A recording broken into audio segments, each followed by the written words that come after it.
Κυρίες και κύριοι συνάδελφοι, ήδη οι βουλευτές του ΣΥΡΙΖΑ, οι συνάδελφοί μου, έχουν τοποθετηθεί συνολικά για το συγκεκριμένο θέμα που συζητάμε. Πήρα το λόγο για να μιλήσω πιο συγκεκριμένα για την μεταλλουργική βιομηχανία Ηπείρου, η οποία αγνοείται παντελώς μέσα στην πρόταση της κυβέρνησης. Βεβαίως οι προθέσεις αυτές είχαν γίνει φανερές και από παλιότερα, όταν σε μία ερώτηση που είχα κάνει το Μάρτιο του 2013, η απάντηση που πήρα από το Υπουργείο Εθνικής Άμυνας τότε, το Υπουργείο Οικονομικών δεν απάντησε, είναι ότι έχει ενταχθεί μέσα στο πλαίσιο των αποκρατικοποιήσεων και μάλιστα είναι μέσα στις προαπαιτούμενες ενέργειες προκειμένου να συνεχιστεί η δανειοδότηση της χώρας. Όμως θα ήθελα να πω στην Ελληνική Βουλή γιατί πράγμα μιλάμε. Η μεταλλουργική βιομηχανία Ηπείρου ιδρύθηκε το 1983 σε ένα ακριτικό χωριό του νομού Ιωαννίνων, στο Κεφαλόβρυσσο, και απέκτησε μέσα σε όλο αυτό το χρονικό διάστημα μία διεθνή θέση, όχι μόνο στο πλαίσιο της χώρας μας, αλλά και μία διεθνή θέση αξιοζήλευτη, θα έλεγα. Σχεδιάστηκε τότε για να παράγει κέρματα και άθια, δηλαδή ουσιαστικά τα καπελάκια των καλίκων, δίσκους για την παραγωγή οβίδων και δίσκους εμπορίου για τη χειροτεχνία του χαλκού στα Γιάννενα και αλλού.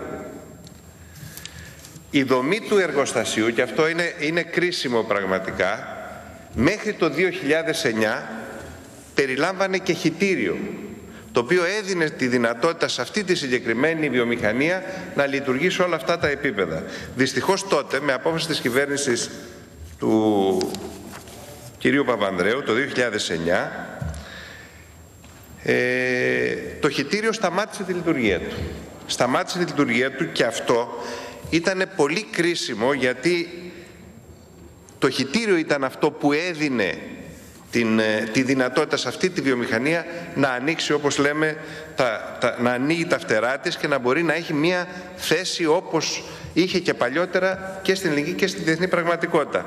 Ωστόσο συνέχισε, επειδή πραγματικά γίνανε και επενδύσεις εξυγχρονισμού κυρίως στο κομμάτι των κερμάτων, συνέχισε να λειτουργεί και συνέχισε να παίζει ένα ρόλο. Μάλιστα, για να πω και το τελευταίο παράδειγμα, πριν λίγες μέρες μόνο πήρε την τελευταία παραγγελία για κέρματα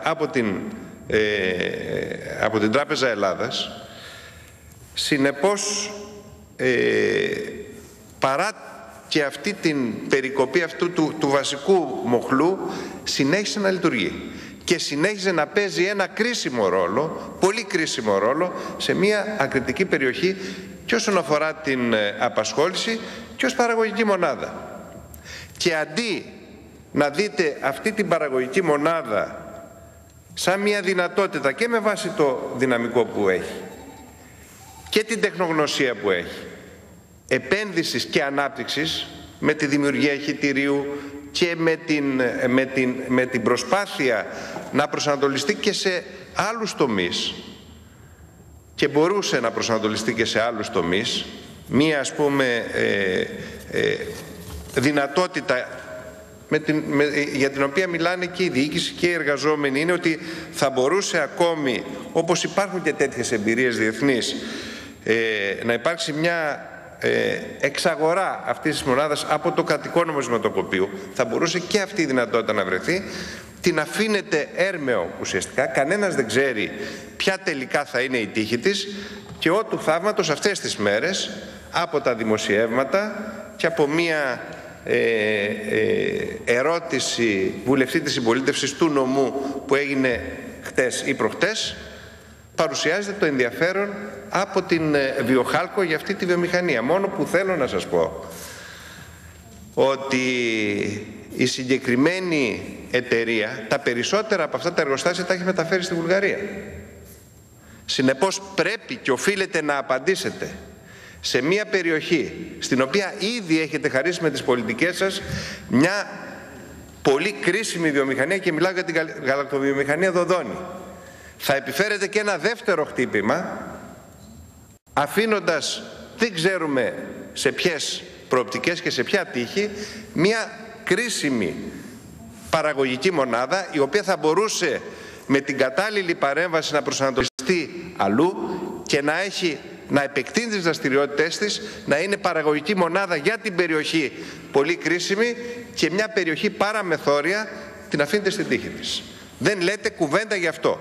Εμείς μέσα στην τροπολογία μας ίσα ίσα αντιμετωπίζουμε τουλάχιστον σε ένα μεσοπρόθεσμο επίπεδο αυτό το έλλειμμα, εντάσσοντας στην τροπολογία μας και τις θυγατρικές βιομηχανίες, συνεπώς και την μεταλλουργική βιομηχανία Ηπείρου.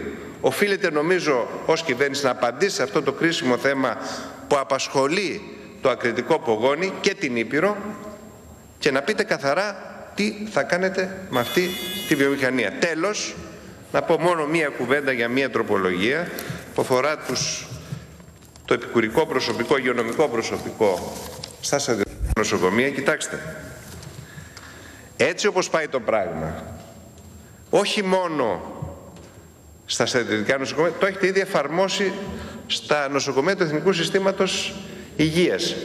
Φαίνεται καθαρά η πρόθεση, έστω και αν υπάρχει αυτό το τρίχρονο που εν πάση περιπτώσει δίνει μία διασφάλιση, να περάσουμε πια σε όλο το σύστημα σε επικουρική εργασία υγειονομικού προσωπικού και γιατρών. Καταλαβαίνετε πού πάμε, οδηγείται σε ένα μοντέλο εργασιακών σχέσεων το σύστημα υγείας της χώρας και τα στρατιωτικά νοσοκομεία, που δεν συνάδει σε καμία περίπτωση με το ρόλο που πρέπει να παίζουν τα νοσοκομεία και συνολικότερα η υγειονομική περίθαλψη, και πρέπει να απαντήσετε γιατί κάνετε αυτή την επιλογή, έστω κι αν προσωρινά λύνει κάποια ζητήματα. Διότι η αίσθησή μας είναι ότι είναι πιο στρατηγική επιλογή. Αν κανείς κοιτάξει τα νοσοκομεία της χώρας, πώς αυτά εξελίσσονται, ποιο είναι το προσωπικό και πώς σχεδιάζεται να στελεχώσετε τα νοσοκομεία της χώρας, η δικιά μου αίσθηση και από την εμπειρία μου είναι ότι σε λίγα χρόνια δεν θα έχουμε ούτε έναν άνθρωπο που να δουλεύει με μόνιμη και σταθερή σχέση εργασίας στα νοσοκομεία. Ευχαριστώ πολύ.